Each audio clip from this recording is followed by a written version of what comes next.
The decision to embark on the journey of building our dream home was a milestone in our lives, a culmination of years of hard work and shared aspirations. David and I had always talked about it, sketching out rough floor plans on napkins during lazy Sunday brunches and dreaming about the life we would build together. As we stood on the empty plot of land, the sun casting a warm glow over the horizon, I felt a surge of excitement mixed with nervousness. This was it, the beginning of a new chapter. Can you imagine it, Liv? David's voice broke through my reverie, his eyes bright with anticipation. Our own little piece of paradise right here. I smiled, feeling the weight of his hand on mine. It's going to be perfect, I replied, trying to push aside the nagging doubts that lingered at the back of my mind. Over the coming weeks, we dove headfirst into the planning process, poring over blueprints and visiting model homes for inspiration. Each decision felt like a step closer to our shared vision, a kitchen flooded with natural light, a cozy fireplace for chilly winter evenings, and a backyard big enough for our daughter to play in. But as the construction began and the reality of our project set in, so too did the challenges. Budget constraints, disagreements over design choices, and the inevitable delays tested our patience and resolve. "It's just a setback," David would reassure me, his voice tinged with frustration as we stared at yet another unexpected expense. "We'll figure it out." And we did, pushing through the obstacles together, determined to see our dream come to fruition. But little did we know that the biggest test of all was yet to come, the test that would threaten to tear apart everything we had worked so hard to build. As the construction of our dream home progressed, so did the strain on our marriage. What had begun as a shared vision, filled with hope and excitement, soon gave way to tension and disagreement. Maybe we should reconsider the layout of the kitchen, I suggested tentatively one evening, tracing my finger over the blueprint spread out on the kitchen table. David looked up from his laptop, a furrow forming between his brows. "But we've already approved the plans," he replied, his tone defensive. I sighed, feeling frustration bubbling up inside me. "I know, but now that we're seeing it take shape, I just think we could make it better." It was a familiar pattern, small disagreements escalating into heated arguments as we struggled to find common ground. The stress of the project seemed to magnify every difference between us, turning what should have been a joyful experience into a battleground. But it wasn't just the house that was causing tension. Finances became a constant source of worry as unexpected costs piled up, threatening to derail our carefully laid plans. "We can't keep throwing money at this project," I said one evening, my voice tinged with frustration as I tallied up the latest round of expenses. "We need to stick to our budget." David's response was a defensive shrug. "We'll figure it out," he said, though his words sounded hollow even to my own ears. And so we soldiered on, trying to paper over the widening cracks in our relationship with forced smiles and empty reassurances. But deep down, I knew that something had to give, that we couldn't keep ignoring the problems simmering beneath the surface forever. As the walls of our dream home began to take shape, so did the presence of David's parents, who seemed to view the construction site as their personal playground for unsolicited advice and criticism. "It's looking good, but have you considered using a different type of wood for the floors?" David's mother, Margaret, remarked one afternoon, peering over the half-built staircase with a critical eye. I forced a smile, though my patience was wearing thin. "We're happy with the choices we've made," I replied diplomatically, trying to deflect her unwanted input. But Margaret was undeterred, launching into a detailed critique of everything from the paint color to the placement of the windows. It felt like a constant barrage of criticism, each comment chipping away at my already fragile confidence in our decisions.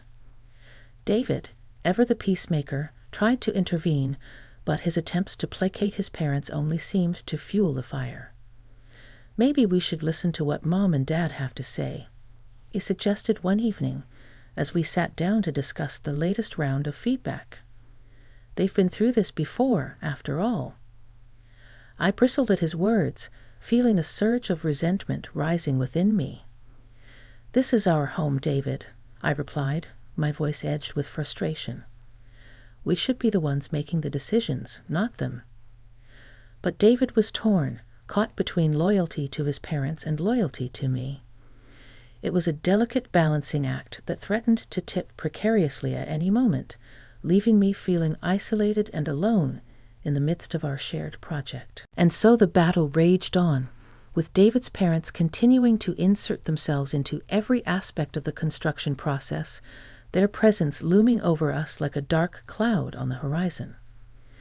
Little did I know that their interference would soon escalate to a point where our once solid foundation would be put to the ultimate test.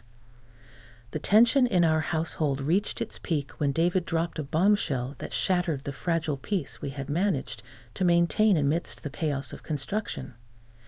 "I have something to tell you," David said one evening, his voice heavy with apprehension as we sat down at the kitchen table. "My parents are going to be moving in with us."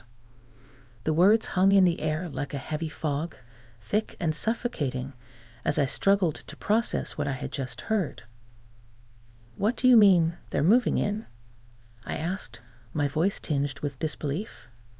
David hesitated, his eyes darting away from mine as he searched for the right words. "They're getting older, Liv," he replied, his tone defensive. "They need our help, and I can't turn my back on them." I felt a surge of anger rising within me, hot and fierce, as the reality of the situation sank in. How could David make such a monumental decision without even consulting me first? "They can't just waltz in here and take over our home," I said, my voice rising with each word. "This is supposed to be our fresh start, our chance to build a life of our own." But David was unmoved, his resolve unshakable as he defended his decision to prioritize his parents' needs over our own.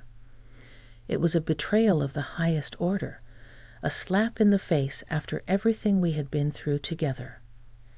And so the battle lines were drawn, with David's loyalty torn between his wife and his parents, and me left wondering if our marriage could withstand the weight of this shocking revelation.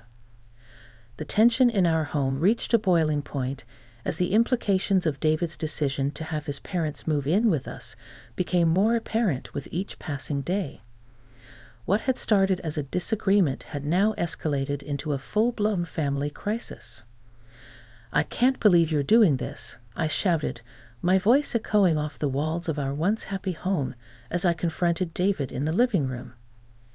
David's parents sat nearby, their faces a mask of concern as they watched the scene unfold before them. "It's not just about them, David," I continued, my hands shaking with anger. "What about us? What about our marriage? Do you even care anymore?" David's response was a stony silence, his eyes fixed on the floor as he struggled to find the right words. "You're being selfish, Olivia," Margaret, David's mother, interjected, her voice laced with disapproval. "You need to think about what's best for the family." I felt a surge of rage building within me at her words, the unfairness of it all threatening to overwhelm me. "This is my home too," I shot back, my voice trembling with emotion. "And I refuse to let you and your outdated ideas ruin it for me." The tension in the room was palpable, thick and suffocating as we stood on opposite sides of the divide, each of us unwilling to back down. But as the hours wore on, and the argument showed no signs of abating, I realized that something had to give.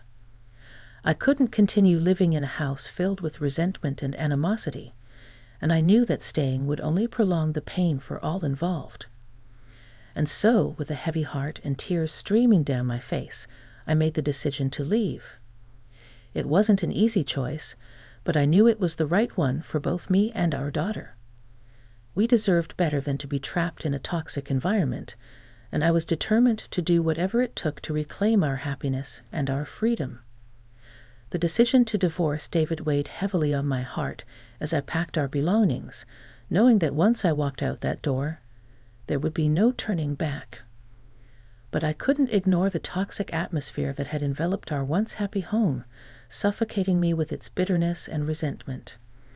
As I loaded boxes into the car, David approached me, his face etched with sorrow and regret. "Please, Olivia, don't do this," he pleaded, his voice cracking with emotion. "We can work through this. We can find a way to make it right." But his words fell on deaf ears, drowned out by the echoes of all the broken promises and shattered dreams that lay scattered in the wake of our failed marriage. "I can't do this anymore, David," I replied, my voice barely above a whisper. "I need to do what's best for me and for our daughter."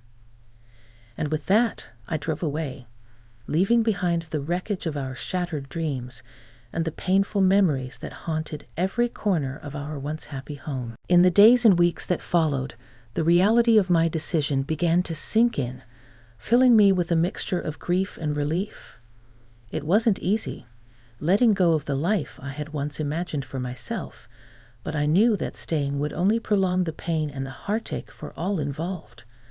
And so, with a heavy heart, but a renewed sense of purpose, I set about reclaiming my life and my independence, determined to build a future for myself and for my daughter, free from the constraints of the past. It wasn't an easy journey, and there were plenty of challenges along the way, but with the love and support of my family, I found the strength to move forward and to create a life for myself that was filled with happiness and fulfillment. And as for David and his parents, they may have been a painful chapter in my past, but they were just that, a chapter. I refused to let them define me or to dictate my future. This was my story now, and I was determined to make it a good one. Leaving behind the shattered remnants of my marriage, I found solace in the familiarity of my childhood home. Nestled in the embrace of my family, I began the arduous task of rebuilding my life from the ground up. As I settled into the routine of single parenthood, my parents offered a steady source of support and encouragement, their unwavering love serving as a beacon of hope in the darkest of times. "It's going to be okay, sweetheart," my mother said, her voice gentle as she wrapped me in a comforting embrace. "We're here for you, no matter what." And so, with their support as my anchor, I began to rebuild, one small step at a time. I found a job that allowed me to support myself and my daughter, carving out a sense of independence that I had thought lost forever. But it wasn't just the practical aspects of my life that underwent a transformation. It was my spirit as well. Freed from the constraints of a toxic relationship, I discovered a newfound sense of empowerment, a resilience that I never knew I possessed. "I'm proud of you, Mom," my daughter said one evening, her eyes shining with admiration as she watched me juggle the demands of work and motherhood with grace and determination. And in that moment, I knew that despite the pain and the heartache of the past, I had found something worth fighting for, a future filled with hope and possibility, free from the shadows of the past. As I watched my daughter laugh and play in the safety of our newfound home, I knew that I had made the right decision. This was where we belonged, surrounded by love and support, ready to face whatever challenges the future might hold. And so, with a renewed sense of purpose and a heart full of gratitude, I embraced the journey ahead, confident in the knowledge that no matter what obstacles lay in our path, we would face them together, stronger and more resilient than ever before. In the aftermath of my divorce and the upheaval it brought, I embarked on a journey of self-discovery and healing. It wasn't an easy road, but with each passing day, I found myself growing stronger and more resilient, ready to embrace the future with open arms. Surrounded by the unwavering support of my family and friends, I began to rebuild my life piece by piece.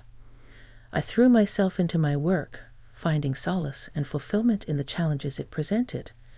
And in the quiet moments between the chaos of everyday life, I found time to reconnect with the things that brought me joy, the simple pleasures that I had long neglected in the pursuit of an elusive dream.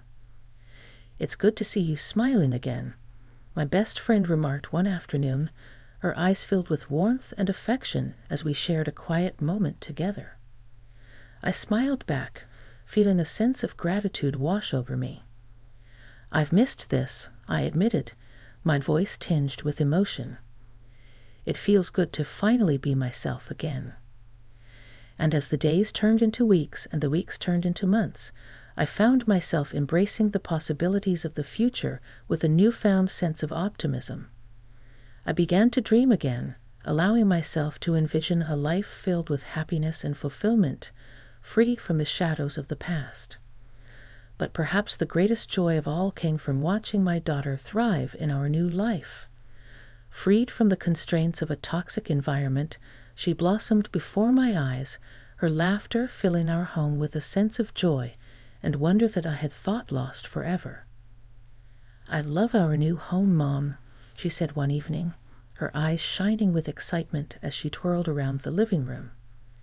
"It feels like we belong here." And in that moment, I knew that she was right.